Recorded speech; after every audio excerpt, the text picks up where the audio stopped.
Welcome to Your Yes-Filled Life. I'm Brenda Winkle, energetic leadership guide, psychic medium, and somatic coach for ambitious leaders who know their gifts are real and who want to stand fully in them.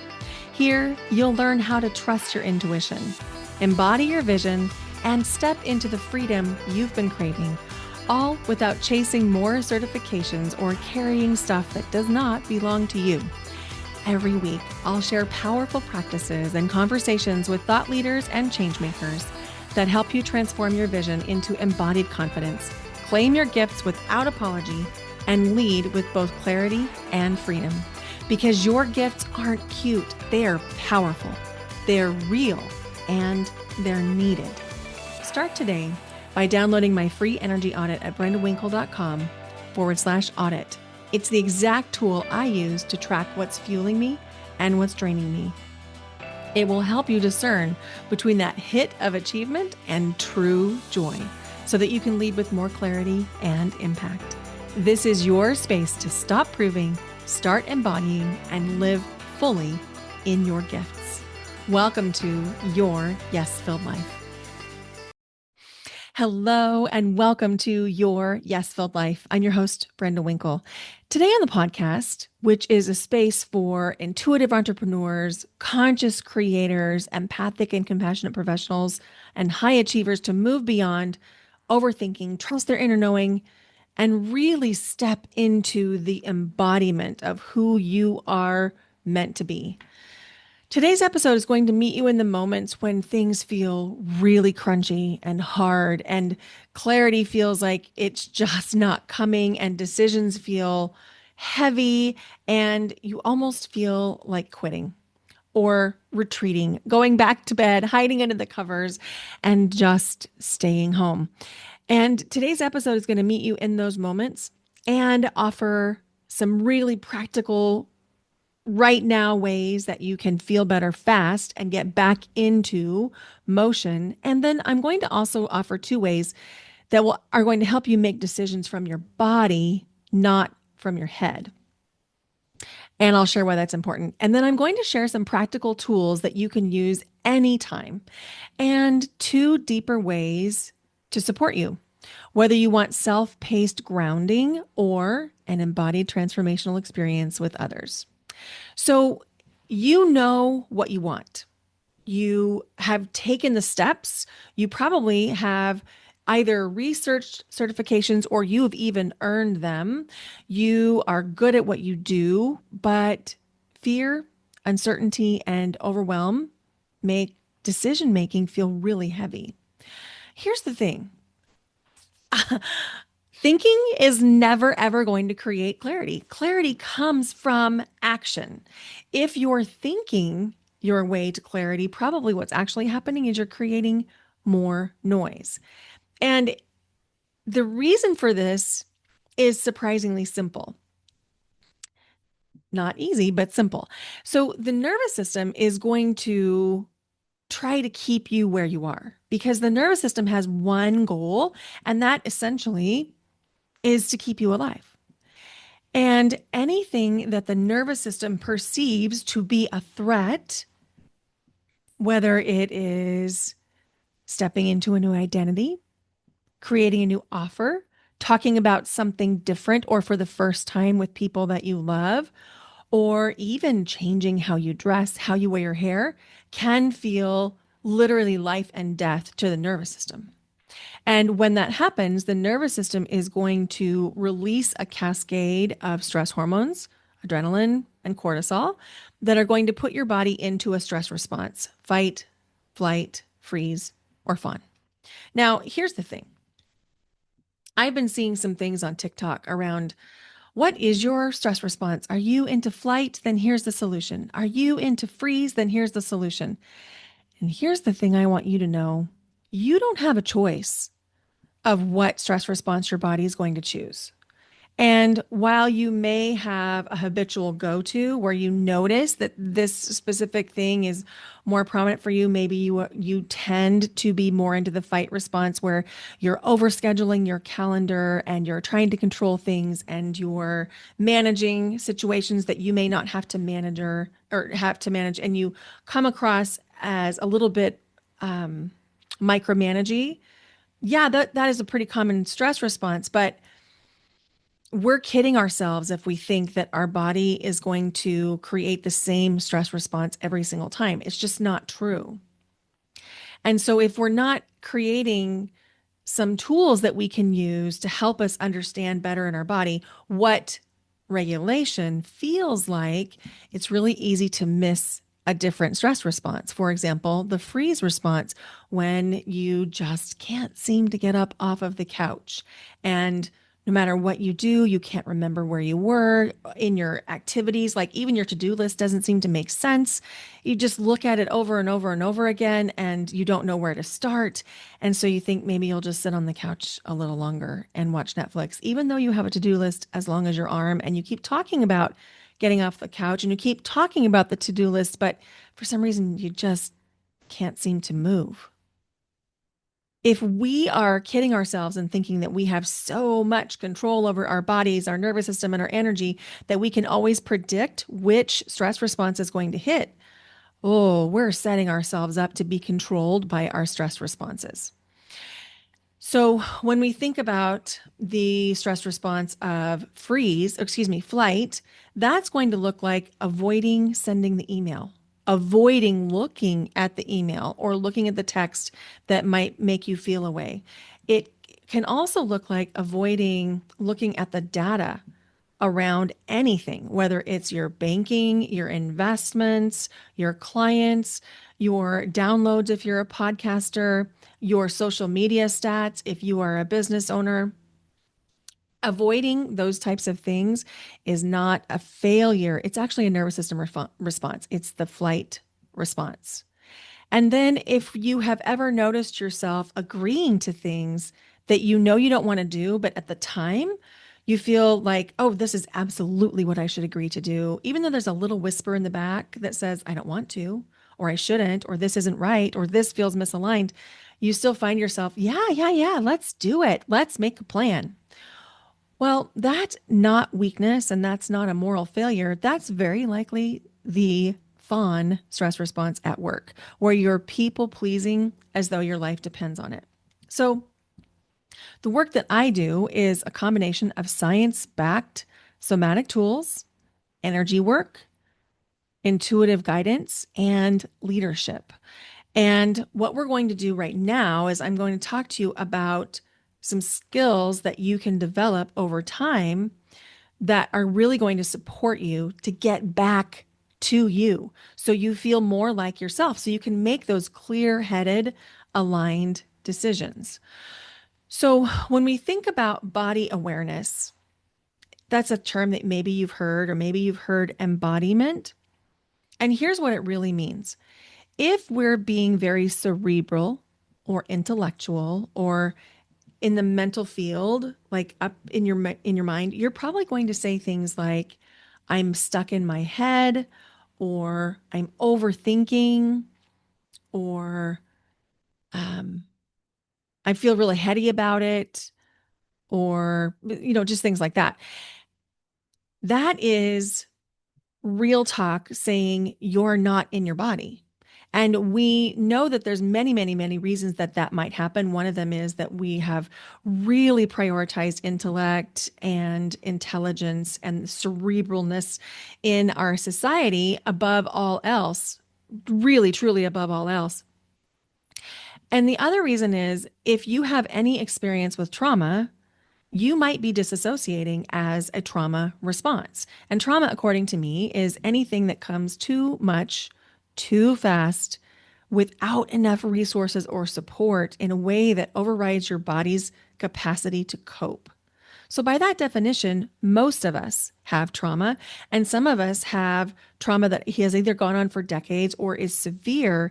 And so, in those cases, we absolutely have some nervous system things that we want to be really aware of. And disassociating is a very common response to that. So when we begin to come back into the body with somatic practices, it can feel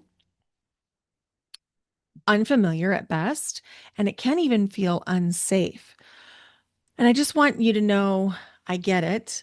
As someone who has complex PTSD and lived through multiple traumas, I know what this is like, and I know what it's like to disassociate as a coping mechanism and also accidentally disassociate, which honestly I think is why I am so drawn to the work that I do, the somatic work that I do, the embodiment, because I needed this. I needed this to recover from the decades of abuse that I endured in multiple different situations at the hands of multiple different people. And so when we think about somatics, embodiment, body awareness, this is not fluff. This is not hype. This is actual science backed, which is why it's becoming so popular. So, one of the best things that we can do for ourselves is to be aware when we're having an emotion. And I know you're probably thinking, what do you mean be aware we're having an emotion? Aren't I always aware? We are, but we talk ourselves out of it the very same way that we don't have body awareness. So, for example, I would like to create some body awareness for you right now. Will you please wiggle your right big toe? Just wiggle it and then rub it up against the next toe. Just feeling into that. And then kind of squish your toes together and spread them apart. Squish together, spread them apart on that right foot. And then curl and straighten your toes. And now bring some awareness to your left big toe. Wiggle it. Maybe noticing anything that is touching. Is there a texture? Is there a temperature? And then wiggle the toe next to that left big toe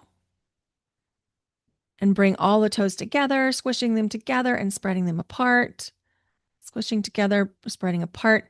And then with both feet, just kind of curl your toes gently and open them, curl and open. Beautiful. And now, invitation to place one hand if you're driving, both hands if you're not, on your thigh.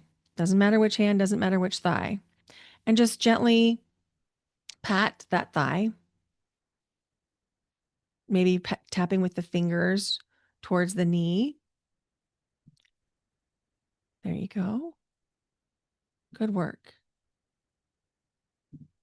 And now what I'd like you to do is to keep the fingers tapping, but move them to either shoulder. So your arms will be crossed in front of you. If you're not driving, if you are driving, you'll just have either one hand in front of you crossing and the other hand on the wheel, or you'll just come back to this later. And just notice what's happening for you. Notice all of a sudden you're aware of new things in the body. Maybe you're aware of muscle tension. Invitation to take some deep breaths, slowly inhaling in whatever way feels good. Exhaling. Do that again. Inhaling and exhaling. And now just notice what you notice. All of a sudden, you're aware of your body. You're probably feeling things you weren't feeling a moment ago. Things that feel really good and expansive, and maybe things that feel tight, tense, constricted, maybe even painful. And now I'd like you to take your breath to wherever you're noticing any sensation, positive or negative, doesn't matter. Just take your breath there. And what I mean is take a deep breath in and imagine the breath pooling at that place. And we'll do 5 together. So inhaling deeply and exhaling.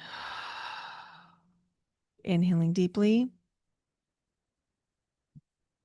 exhaling.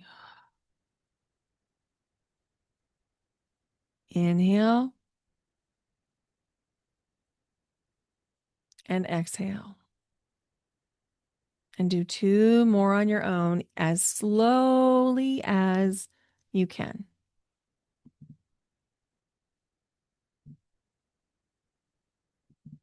Beautiful work.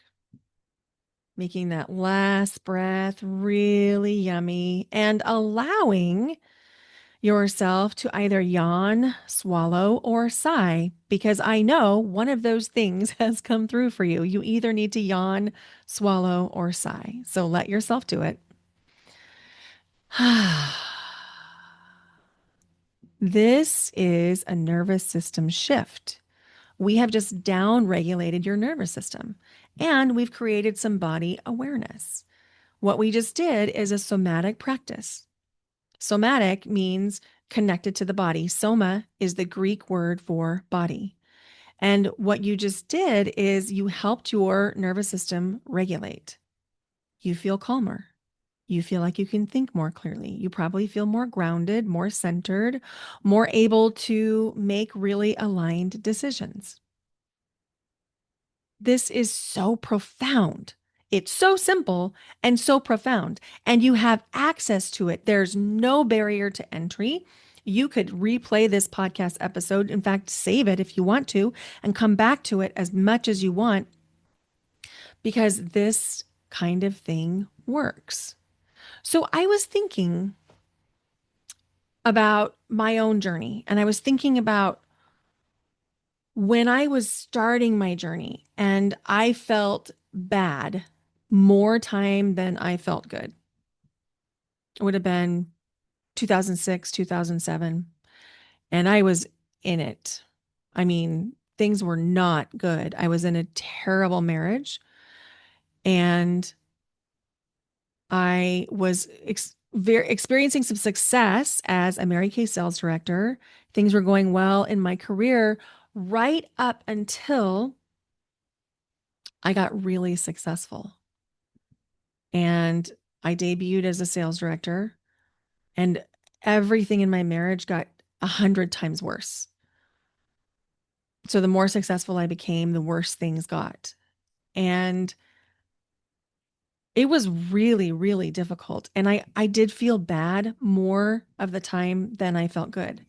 And I started some practices at that time, not knowing anything about somatics or somatic work or nervous system. These were just survival for me. And I started those practices, and I want to offer you something similar where you can have some things, some tools to use on your own in the privacy of your own car, your own home, your own room, your own office that are very short, that will take 3 to 6 minutes, that will immediately shift your access to embodiment and a downregulated nervous system where you can come into calm. And so I created something for you called the Elixir. It is 14 short on demand tools designed to help you ground emotional overwhelm, whether those are positive emotions, because those can be surprisingly triggering, or negative emotions. In any case, you're going to be able to interrupt spiraling and allow yourself to feel steady enough to make aligned decisions. This is a reset that you can access in real time. You don't have to wait for the next live call. You don't have to reach out to anybody. You just go select the feeling state that you know you're feeling and push play. There's no waiting. There's no coaching feedback required. This is self-guided. This is for people who are somewhat emotionally aware that they might have a dysregulation occasionally. And by the way, we all do. We all are going to feel emotions from time to time that cause us to go into dysregulation. You know, Wednesday, January 8th, was a day that I felt very dysregulated with the killing of a Minneapolis mother.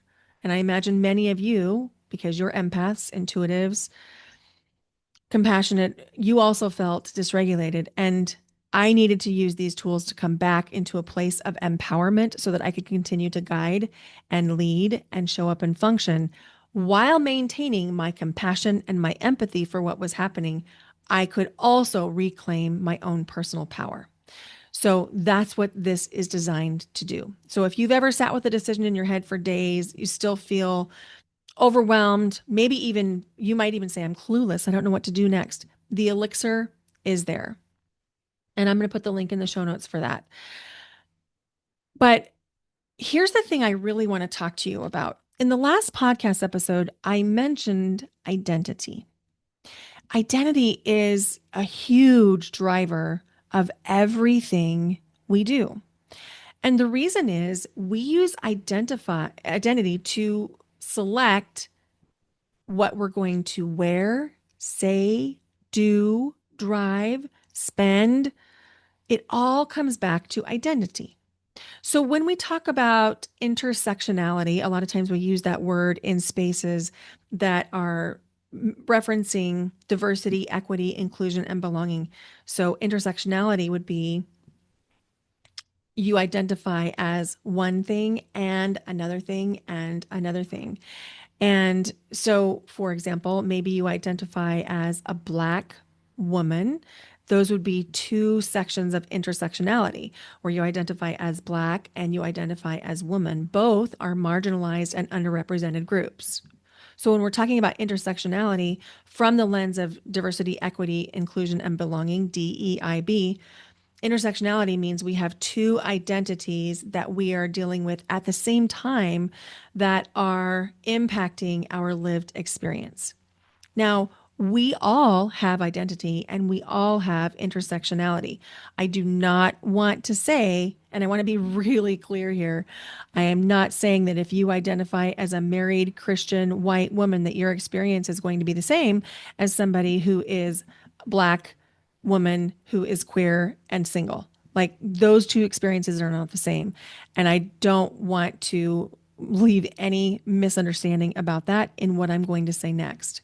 But what I am going to talk about is the role your identity is playing on how good you feel about yourself, on your self concept, on the choices that you're making to support yourself, the choices you're not making to support yourself, and the ways in which you're showing up, and in how you allow yourself to be treated.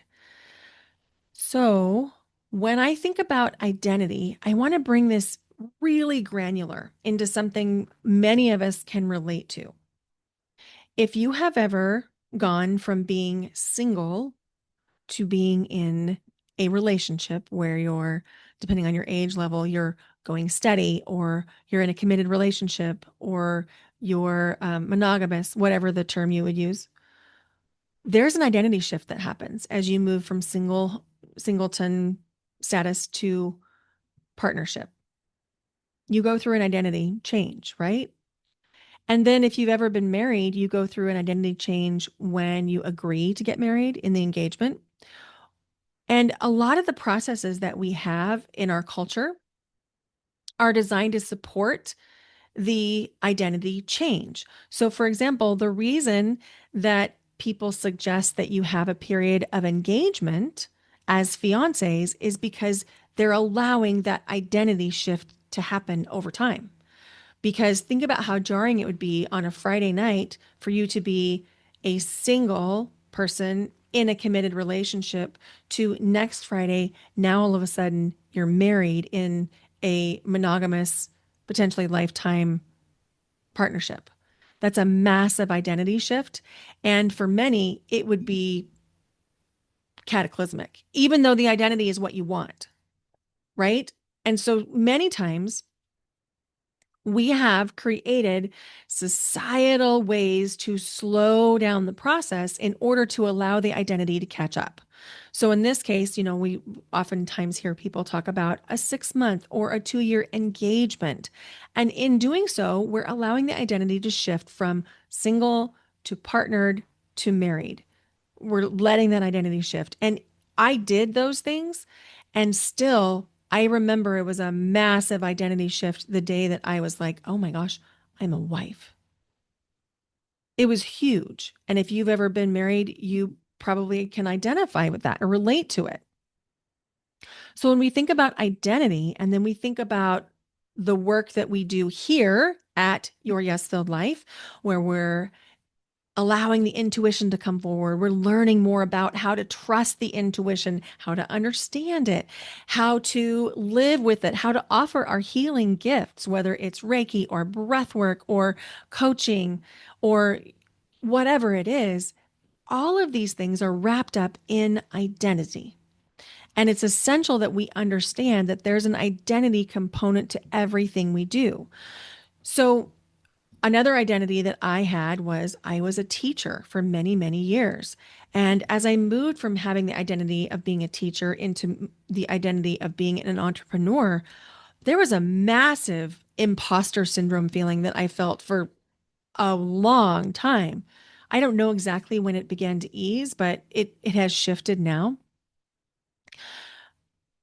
But I remember that shift took some time. Like I couldn't even call myself an entrepreneur for a long time. And one of the reasons was it just didn't match my identity because my identity was like, oh, I'm a teacher. I don't know if I can let this identity go. So maybe you can relate. Our identities can support us, but they can also keep us stuck. So last year, 2025, at the beginning of the year, I did a process where I took my calendar from 2024 and I listed every single thing I had done, every meeting I had logged into, every breathwork session that I held, every in person meeting I had, every coffee chat, every private client that I joined in a session, every group coaching call that I had, and I wrote it all down with tally marks.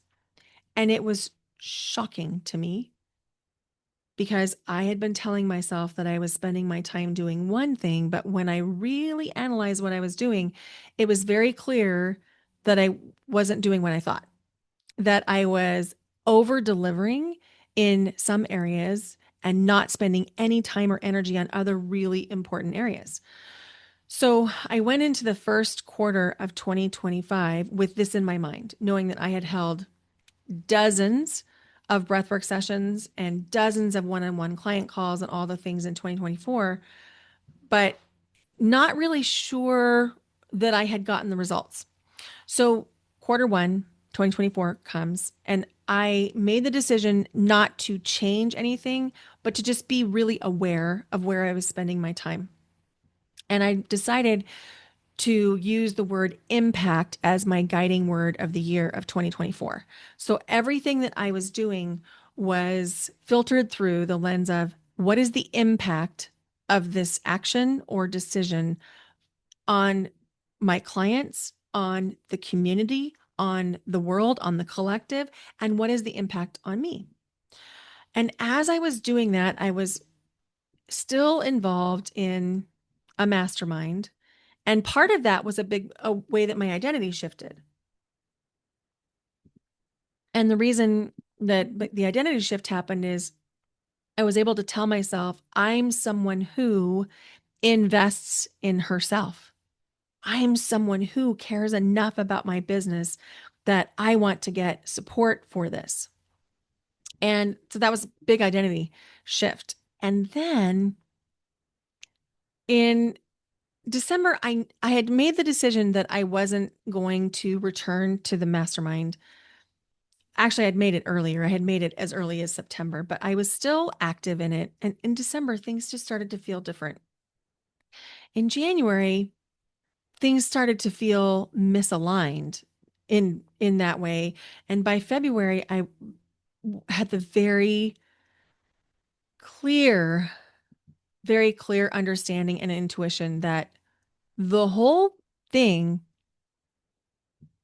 was not what I thought it was, and that my mentor was not who I thought she was. And I realized that I had set aside one of my identities. One of my identities is a diversity, equity, inclusion, and belonging speaker and mentor and fierce advocate. And I had set it down somehow thinking, and I'm embarrassed to say this, but I'm just going to tell you how it felt. It felt like Maybe I needed to set it down to understand business, and maybe it wasn't as relevant in business as it was in education. And I'm embarrassed to say that out loud. And you're probably thinking, Brenda, how could you think that? But I'm just trying to whew, be transparent. And then in January, I realized, oh my goodness, I have completely left this part of my identity behind, and I must reclaim it for myself. And as I stepped more into my identity as a diversity, equity, inclusion, and belonging advocate, it became very clear that I was misaligned with that mentor and many people in the group, which was a painful thing to experience. But the other thing that I became aware of for the first time, I had had inklings, I had had wonderings, but when I asked questions, I was met with either not answering the question fully or a misdirection where, I would get distracted because they would point me in a different way to look. But what I became aware of was the MAGA pipeline that I was on, the spiritual to MAGA pipeline, where you're taught and told overtly, don't watch the news. We don't, we don't watch the news here. We protect our energy. We prioritize feeling good in our energy. And if you don't do that, you're not spiritual. And if you don't do that, you're not a spiritual leader. And I was like, you know what? I think you're full of baloney. And I'm saying that because I'm not trying to, I don't know if you have littles around. And so I withdrew several months early. And then over the past, like since February of 2024, I have been going through this process of really seeking to get curious about my identity. And in the process, I'm also going through like identity shifts and quantum leaps. Some of them I have chosen, and some of them are just happening because it's part of my divine path. And it's super uncomfortable and very confronting, and also wonderful and brutal, like brutal and beautiful all at the same time. And one of my realizations in the course of doing the work of analyzing my calendar each quarter was my business is completely dependent on me. My business is dependent on me showing up on social media, on the live calls, on the breathwork sessions, on the private client appointments, on the speaking gigs. Like it's 100% dependent on me. And so over the past year, I've gone through a big identity shift because I realized part of my identity was wrapped around in that feeling good. I love my clients. I love my groups. I love the work that I do. And also, I was scratching an identity itch about I'm important and they need me. And this does not feel good to admit. I just want you to know that. Like, I am not bragging about this. This does not feel good to talk about and admit out loud, but I think it's really important because if I would have stuck with that identity, I eventually would have had to close my business because I can't scale it. If every single thing, every single deliverable social media post, email is dependent on me and my energy. And so my identity shift started to happen around February, March, where I began to step into the CEO version of Brenda. And I moved further away from the entrepreneur identity or the educator identity. I stepped into that CEO version. And as I began to make choices around my life, my business, my relationships, my time, my energy, my money, my bandwidth, as the CEO of my business, oh my goodness, have things begun to shift in wonderful ways and in ways that were incredibly challenging as well.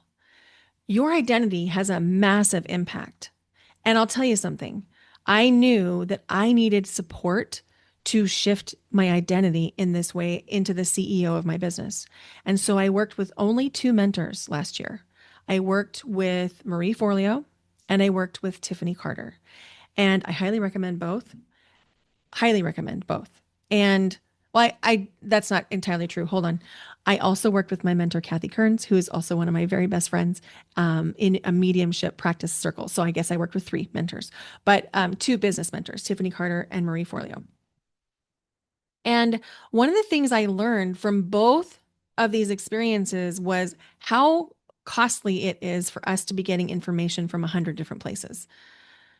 So you're getting podcasts, you're downloading every business podcast and you're signing up for summits and free webinars and all the free trainings. And then you're confused and you do nothing. And it's because you're flooding your nervous system. You're flooding your consciousness with all of these different ways to do it. And what you really need is to figure out what is the way you want to do it. What is the way that's going to resonate for you? So one of the things that I created last year was a clarity guide. It's free. Go grab it. It's at brendawinkle.com/clarity. And that's CLARITY.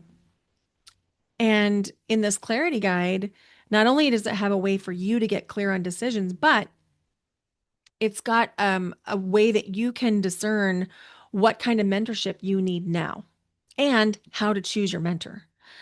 So, but that's another story. I didn't even realize I was going to talk about that today. So I'm bird walking a little bit. Let me try and let me try and come back. In choosing to work with Marie and with Tiffany, I did so because I needed the identity of CEO to be mirrored back to me. I needed to see myself reflected in this level of mentor. And if I wouldn't have done that, I don't think I could have made the shift.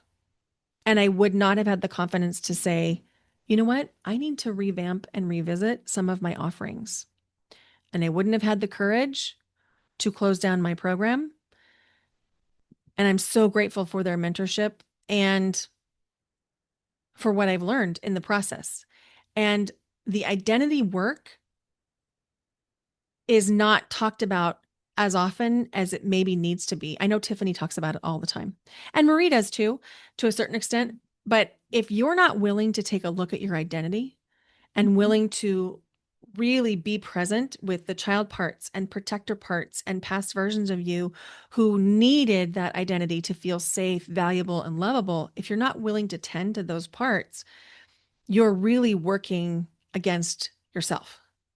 And if we would go, let's say, let's use the example of getting married again. If you go from being single on a Friday to married the next Tuesday, that is so much of a shift that it shuts people down. And the same thing can happen for you as you're growing, as you're in whatever phase of transition you're in, if you're not being mirrored and met as the new version of you, someone who believes so fully in you and in your capacity to be the leader, the guide, the coach, the healer, the professional, the entrepreneur that you want to be. And I have an offer for you. It's not for everyone. I just want to be really clear. It's not for everyone. This is a very intimate experience. It's a very small offer, meaning it's for a small number of people. It's called the Intuitive Leader Retreat. Now, this is a place where we are going to stabilize your nervous system, get you that regulation, and mirror back the identity so you can trust yourself again and move forward with clarity that doesn't require pushing harder. We're going to help you step into the identity that you really want. You're the one driving here. My role is going to be to mirror it back to you and to help you connect with those child parts and protector parts that are stuck in a former version. This is a 3-day embodied experience for intuitive entrepreneurs and professionals and conscious creators. Sorry, couldn't think of what I wanted to say, but yeah, creatives generally.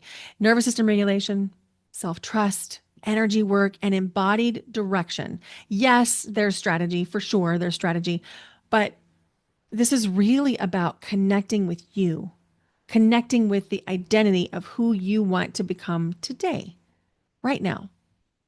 And you're going to leave knowing what your next move is and feeling steady in your body while you take it.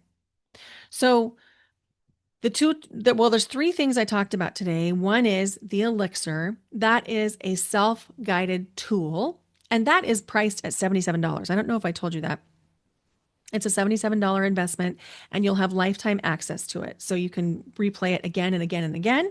And just in full disclosure, lifetime access means you'll have it for the lifetime of the offer, not for the rest of my lifetime, lifetime of the offer, which at this point, I don't have any plans to do anything with it. The Clarity Guide is a free tool, and that is a digital PDF. And so you can use that tool to help you assess next steps.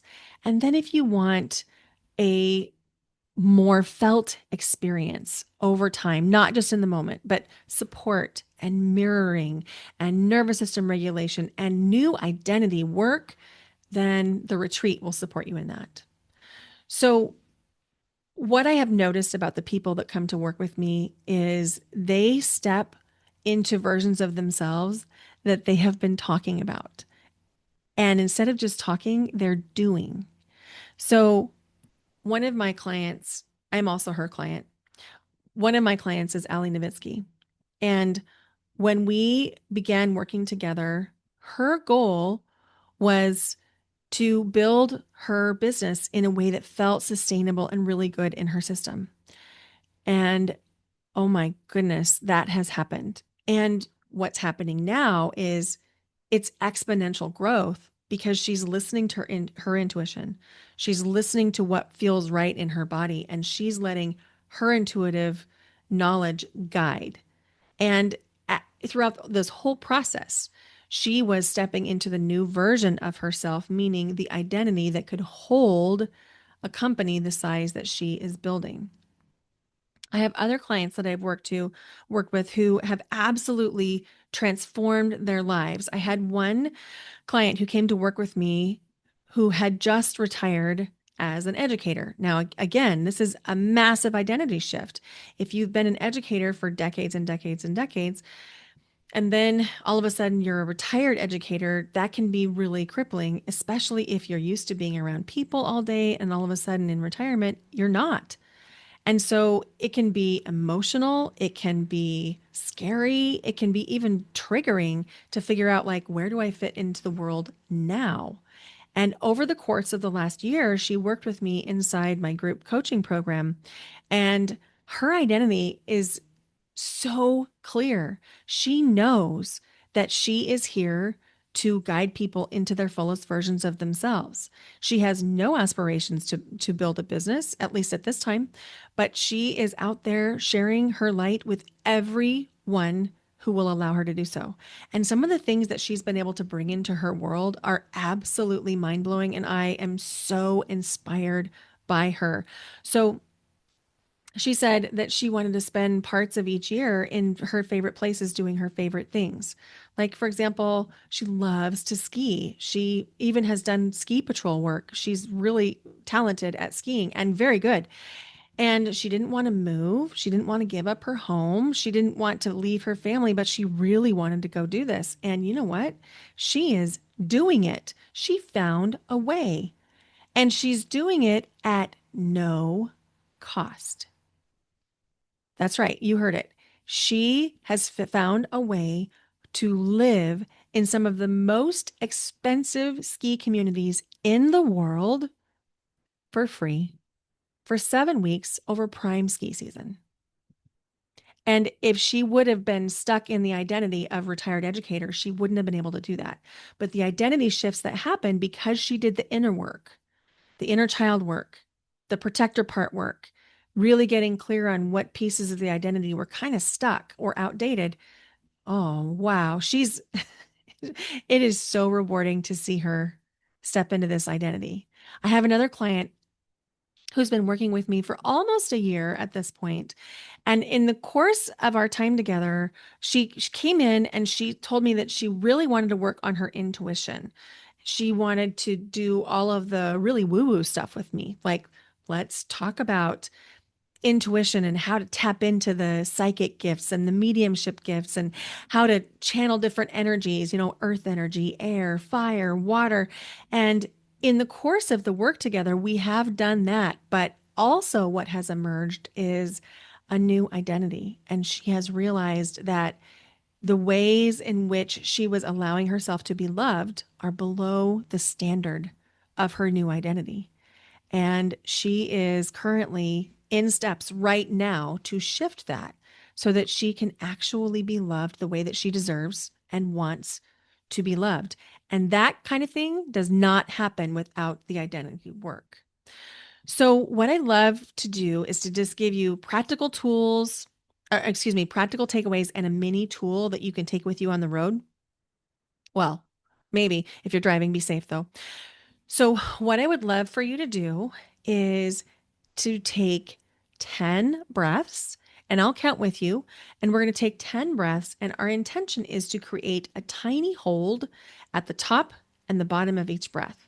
And we are going to be agendaless in this. We're going to just be agendaless and allow us to see what emerges from this experience together. Okay? We're going to take 10 breaths. I'm going to breathe with you for the first 5, and then I'll let you breathe on your own for the next 5. But remember, you are always your highest authority. So if the pace that I'm breathing feels too fast or too slow for you, you do you. Okay, here we go.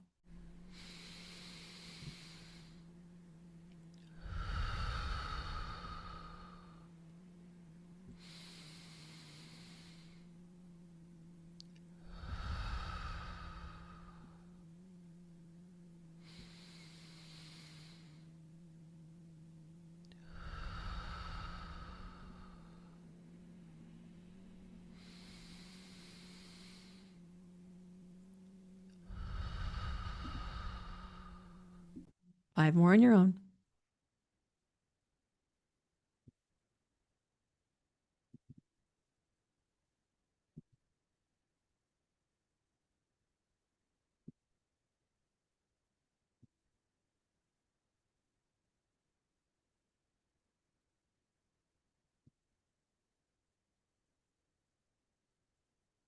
Last one. Make it the deepest one yet.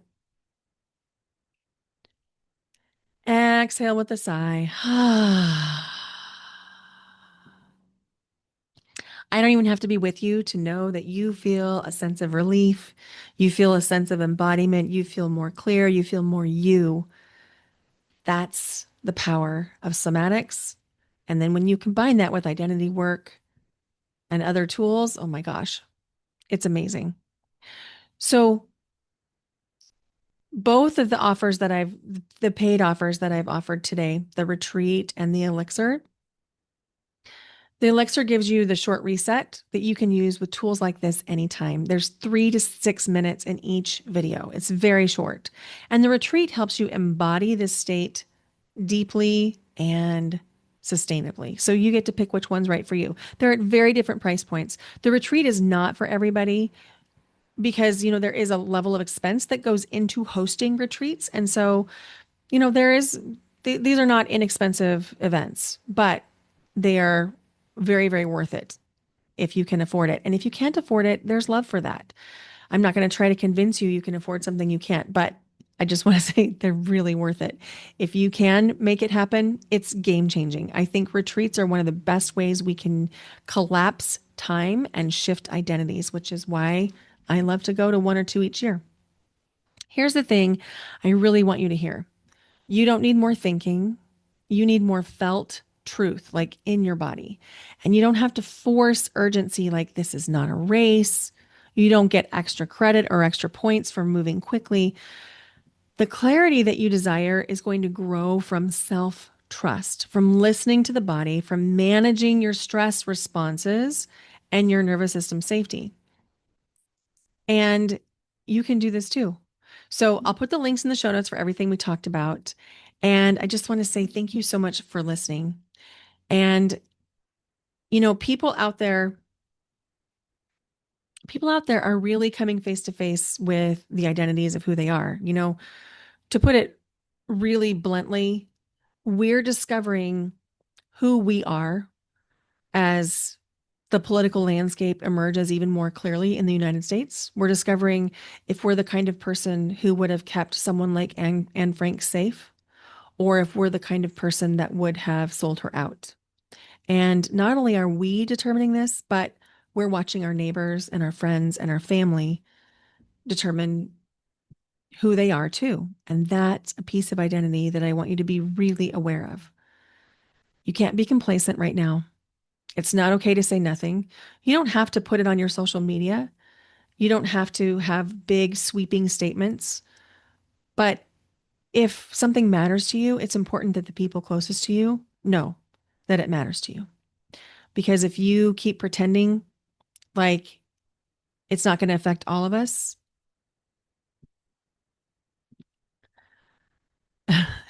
you're deluding yourself.